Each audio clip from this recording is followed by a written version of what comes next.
For decades the CCP has used the PLA for its ambitions to bully and threaten other nations, primarily in the South China Sea. Even though China has relied on the perceived might of the PLA to try and project power, in reality, the PLA is more of a fragile giant when compared to some of the other armies in the world. It primarily resorts to displaying its sheer size to intimidate other nations into following China's wishes.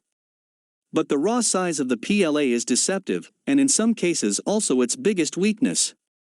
One of the prime disadvantages of having a mammoth-sized army is the obvious problem faced during its modernization or introducing any other developmental changes. In the 1980s, the PLA used to comprise a whopping 3.8 million service members, when the leaders realized that their sheer size was preventing them from ever being able to develop a modern force.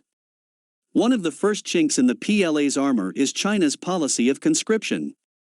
Most of the PLA is composed of conscripted soldiers, who are often forced to serve in the PLA for 2 years, after which they are retired.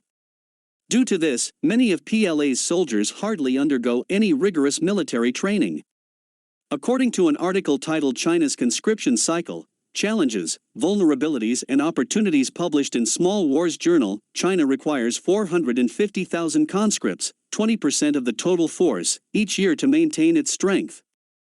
Due to China's conscription cycle, China loses a large portion of its combat power each year, after which new conscripts have to be trained all over again, and this creates a potential weakness for China and restricts its training options.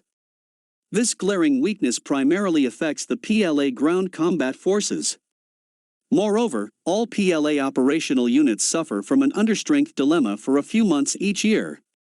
The PLA Army relies most heavily on conscripts due to the branch's size as well as the lower technical requirements.